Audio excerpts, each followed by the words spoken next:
ذلك الكتاب لا ريب فيه هدى للمتقين. أعوذ بالله من الشيطان الرجيم. بسم الله الرحمن الرحيم.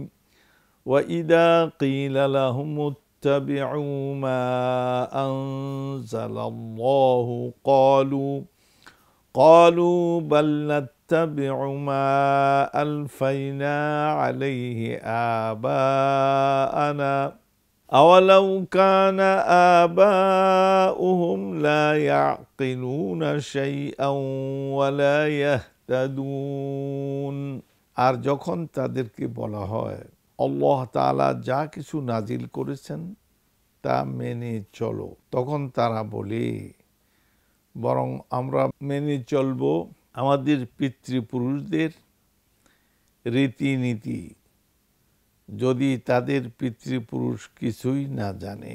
তারপরেও এখানে আল্লাহ সুবহানাহু ওয়া তাআলা আয়াতে কারিমা একটা মূলনীতি কথা বলেছেন যে আমাদেরকে মানব জাতিকে আল্লাহ তাআলা বলছেন ওয়া ইযা কিলা লাহুম, যখনই তোমাদেরকে, তোমাদের না, মানব গোষ্ঠীর একটা অংশ তাদের ব্যাপারে বলা হয়েছে যে যখন তাদেরকে বলা হয় ইত্তাবিউ মা আনজালাল্লাহ, আল্লাহ যা কিছু নাজিল করেছেন, উপর থেকে তোমাদের উপর অবতীর্ণ করেছেন,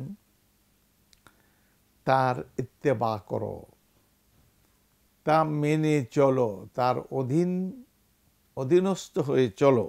ক্বালু বাল নাত্তাবি', তারা তখন বলে বরং আমরা ইত্তেবা করব, আমরা অধীনস্থতা স্বীকার করব, অনুসরণ করব, মা আলফাইনা আলাইহি আবাআনা, আমাদের বাপ দাদাদের, পিতৃপুরুষদের যেই নীতির উপরে আমরা পেয়েছি, যেই পথে তাদেরকে চলমান আমরা পেয়েছি, তাদের আমরা অধীনস্থতা স্বীকার করব, কারণ আমরা তাদের পেছনে এসছি, তাদের মাধ্যমে আসছি, অতএব তাদের পিছনে আমরা চলব। আল্লাহ পাক নিজেও বলছেন মানতে হবে। ইয়া আইয়ুহাল্লাযীনা আমানু, হে ঈমানদার সমাজ, তোমরা মানো আল্লাহকে আর মানো আল্লাহ রসুলকে।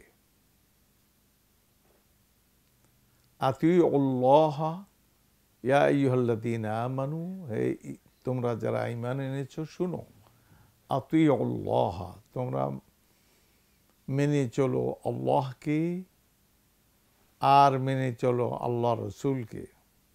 ও উলিল আমরি মিনকুম, আর তোমাদের মধ্যে যারা আদেশের জায়গায় আদেশ নিষেধ করে, প্রশাসনিক হোক অথবা শৃঙ্খলাজনিত কারণেই হোক, যেমন পরিবারে স্বামী স্ত্রী, পরিবারের সন্তান, পিতামাতা মানে বাবা মা, এই সন্তানাদি, এদের মধ্যে শৃঙ্খলা থাকতে হয়। সেই জন্য নীতিগতভাবে আদেশ হলো মেনে চলো আল্লাহকে, আল্লাহ যা কিছু নাজিল করেছেন। তো আল্লাহ যেমন নিজের ব্যাপারে নাজিল করেছেন তার একত্ববাদকে উচ্চকিত করা, তারকে সার্বভৌম মানা, সার্বভৌম, তিনি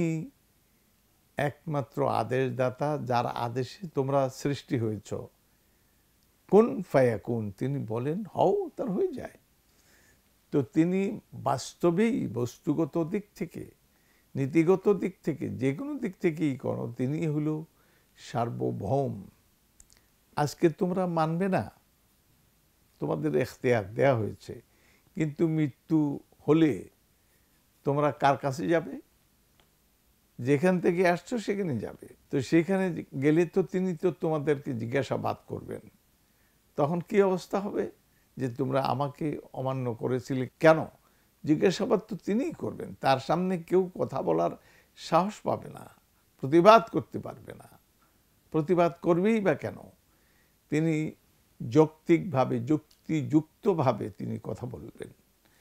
অতএব এখানে আল্লাহ তাআলাকে মেনে চলো, এই যে আদেশ, এর পিছনে অনেক কথা।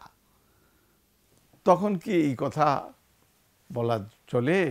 বাল নাত্তাবিউ, বরং আমরা ইত্তেবা করব, মেনে চলব যেই জিনিসের উপরে মা আলফাইনা আলাইহি আবাআনা, যেই পথের উপরে আমরা আমাদের বাপ দাদাদেরকে পেয়েছি, সেই পথ আমরা অনুসরণ করে চলব। তো এই কথা কি যুক্তিযুক্ত হলো? বাবা মা, আর ঘরে তোমাদেরকে পয়দা করলেন কে? বাবা মাকে কে বানালেন? তোমাদের মূল বাবা তো আদম আলাইহিস সালাম, তাকে বানালেন কে? তার তো বাবা মা ছিল না। অতএব এখানে বাবা মা, আদম আলাইহিস সালাম কেমনে বলবে যে আমাদের, তোমাদের কথা যদি যুক্তিযুক্ত হয়, তাহলে আদম আলাইহিস সালাম যদি এটা বলেন আমার বাবা মার তরিকা অনুযায়ী চলবো, তার তো বাবা মাই নাই। আবার হযরত ঈসা আলাইহিস সালাম, খ্রিস্টান জগৎ তাকে মানে বলে মনে, আসলে মানে না, এটা শয়তানের প্রতারণা, তারা মানে বলে। তো ঈসা আলাইহিস সালামের তো কি নাই? বাবা নেই, মা আছে, বাবা নেই। তো সেখানে বাবা মার পথে চলবো এই কথা তো চলে না। সুতরাং এটা মৌলিকভাবে যুক্তিযুক্তও নয় এবং এটা বস্তুনিষ্ঠও নয়। অতএব এই কথা বলা যে বাবা মার আমরা পিছনে চলবো, বাল নাত্তাবিউ মা আলফাইনা আলাইহি আবাআনা। এরপরে আল্লাহ পাক বলছেন আওয়ালাউ কানা আবাহুম লা ইয়াকিলুনা শাইআন ওয়া লা ইয়াহতাদুন, তাদের পিতৃপুরুষরা, এরা যদি কোনো জিনিস না বুঝতো এবং সঠিক পথে না চলে থাকতো, তাহলেও কি তাদের রেফারেন্স দিতে হবে, তাদের উল্লেখ করতে হবে, তাদের পেছনে চলতে হবে? তুমি শিক্ষিত, বিদগ্ধ, বিদ্বজন, তোমার বাবা মূর্খ, কিছুই জানতো না, তারপরে কি তুমি এটা বলবা? এটা কোনো এই রেফারেন্স দেয়া, এটা উল্লেখ করা, আমরা বাপ দাদাদের নীতির উপরে চলবো। বাপ দাদা পাগল ছিল, হয়তো তোমার বাপ দাদা পাগলও ছিল, তখন তুমি কেমনে চলবা? কিছুই জানতো না,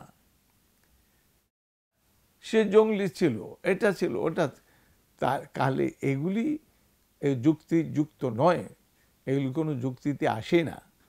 সুতরাং যার আদেশে তুমি অস্তিত্ব লাভ করেছ, যার আদেশে তুমি যে পৃথিবীতে আছো, এই পৃথিবীর সৃষ্টি হয়েছে, যার আদেশে অক্সিজেন, হাইড্রোজেন, নাইট্রোজেন সৃষ্টি হয়েছে, যার আদেশে যে ফলমূল তুমি ভক্ষণ করো সেগুলি সৃষ্টি হয়েছে, যার আদেশে তোমার খাদ্য পানীয় সৃষ্টি হয়েছে, তুমি তাকে মানবা না?